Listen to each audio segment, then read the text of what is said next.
wabarakatuh. Perkenalkan, nama saya Siti Roma. Saya dari Kampus Institut Agama Islam Negeri Syekh Abdul Rahman Siddiq, Bangka Belitung, Fakultas Tarbiyah, Prodi Pendidikan Agama Islam, semester 4, NIM saya 1911186. Baiklah, di sini saya akan membahas sebuah materi yang berjudul yaitu Sejarah dan Perkembangan Media dan Sumber Belajar. Nah, yang pertama itu adalah pengertian sumber belajar. Jadi, sumber belajar adalah sesuatu yang dapat mengandung pesan untuk disajikan melalui penggunaan alat ataupun oleh dirinya. Jadi, dapat pula merupakan segala sesuatu yang digunakan untuk menyampaikan pesan yang tersimpan di dalam bahan pembelajaran yang akan diberikan. Nah, sumber belajar juga dapat berarti segala sesuatu, baik secara sengaja dirancang maupun yang telah tersedia yang dapat dimanfaatkan baik secara sendiri-sendiri maupun secara bersamaan. Jadi, untuk membuat atau membantu peserta didik dalam belajar, jadi di dalam sumber belajar tersebut terdapat beberapa komponen utama yang mendukung sumber belajar, yaitu yang pertama itu pesan itu merupakan pelajaran atau informasi yang diteruskan oleh komponen lain dalam bentuk ide, fakta, arti, data, dan lain. Yang kedua itu adalah komponen orang atau manusia sebagai penyimpanan, pengolah, dan penyaji pesan.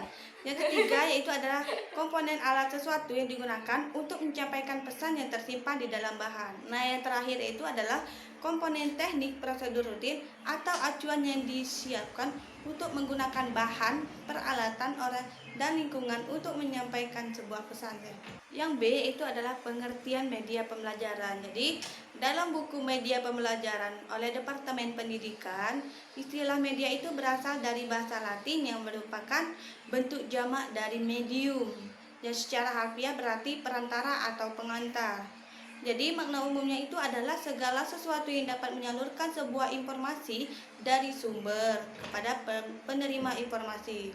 Nah, proses belajar mengajar pada dasarnya pun merupakan proses komunikasi, sehingga media yang digunakan dalam pembelajaran disebut media pembelajaran. Jadi, dari beberapa uraian tersebut dapat disimpulkan bahwa pembelajaran itu adalah alat bantu proses belajar mengajar dan segala sesuatu yang dapat dipergunakan untuk merangsang sebuah pikiran, perasaan, perhatian, dan kemampuan atau keterampilan pembelajar sehingga dapat mendorong terjadinya proses belajar.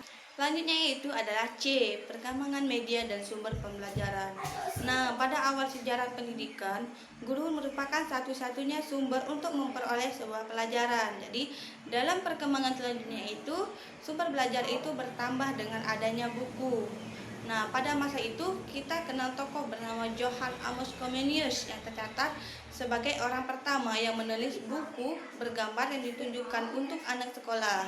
Nah, buku tersebut itu berjudul Orbis Sensualis Pictus atau disebut dengan dunia tergambar, yang diterbitkan pertama kali itu pada tahun 1657. Nah, penulisan buku ini dilandasi oleh suatu konsep dasar bahwa tak ada sesuatu dalam akal pikiran sebuah manusia tanpa terlebih dahulu melalui penginderaan. Nah, jadi dari sinilah para pendidik mulai menyadari jadi perlu adanya sarana yang dapat memberikan rangsangan dan pengalaman belajar secara menyeluruh bagi siswa melalui semua indera pandang ataupun pendengaran. Kalau kita amati lebih cermat, pada mulanya media pembelajaran hanya dianggap sebagai alat bantu mengajar guru atau teaching aids. Jadi, alat bantu yang dipakai itu adalah alat bantu visual, yaitu gambar, model, objek, dan alat-alat lain yang dapat memberikan sebuah pengalaman konkret, motivasi belajar, serta mempertinggi daya serap dan retensi belajar siswa.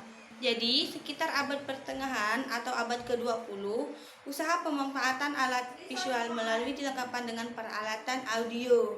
Jadi, lahirlah peralatan audio visual pembelajaran. Nah, usaha-usaha untuk membuat pelajaran abstrak itu menjadi lebih konkret apabila terus dilakukan.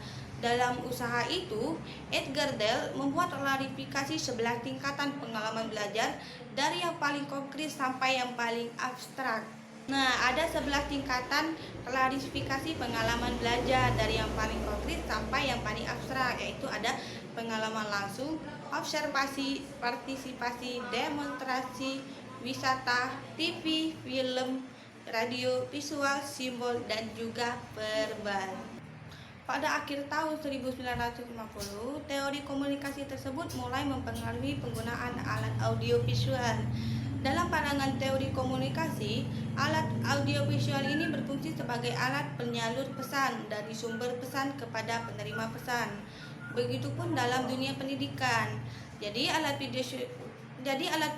video visual ini bukan hanya dipandang sebagai alat bantu guru saja, tetapi berfungsi sebagai penyalur pesan belajar. Sayangnya pada waktu itu faktor siswa yang merupakan komponen utama dalam pembelajaran belum mendapat perhatian khusus. Pada tahun 1965 sampai tahun 1970, pendekatan sistem mulai menampakkan pengaruhnya dalam dunia pendidikan dan dunia pengajaran. Nah, pendekatan sistem ini mendorong yang digunakan sebagai bagian dari integral dalam proses pembelajaran. Media itu tidak lagi hanya dipandang sebagai alat bantu guru, melainkan telah diberi wewenang untuk membawa pesan belajar. Maka dalam merupakan bagian integral dari kegiatan belajar itu mengajar.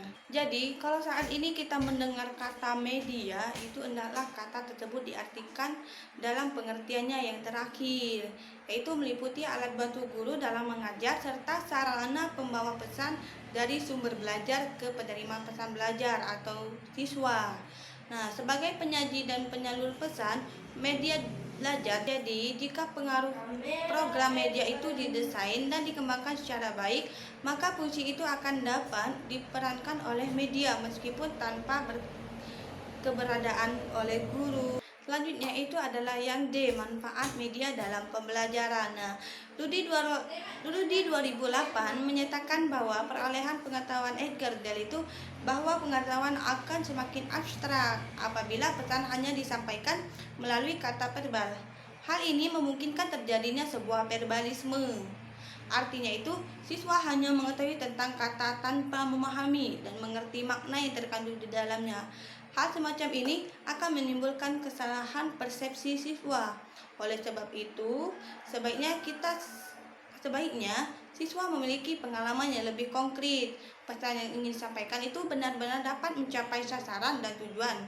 Nah, secara umum itu media mempunyai manfaat. Yang pertama itu adalah memperjelas pesan agar tidak terlalu verbalis. Nah, yang kedua yaitu mengatasi keterbatasan ruang, waktu, tenaga, dan daya indera. Nah, yang ketiga yaitu menimbulkan gairah belajar, interaksi lebih langsung antara murid atau siswa dengan sumber belajar tersebut.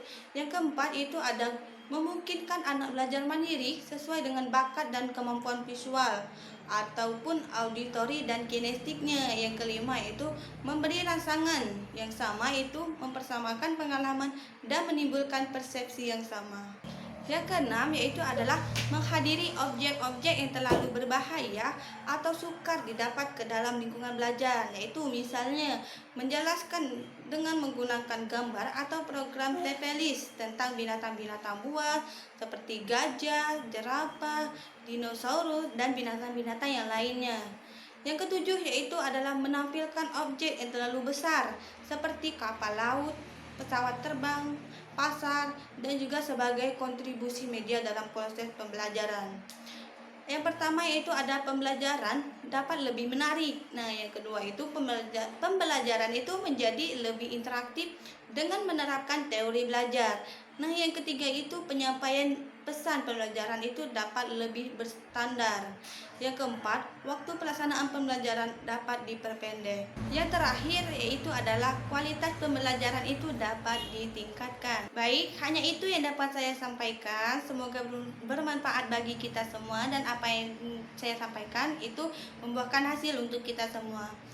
Jadi sebelum saya tutup video ini, jangan lupa untuk tekan tombol like, subscribe, komen, dan share. Saya akhiri. Wabillahi taufiq wal hidayah. Wassalamualaikum warahmatullahi wabarakatuh.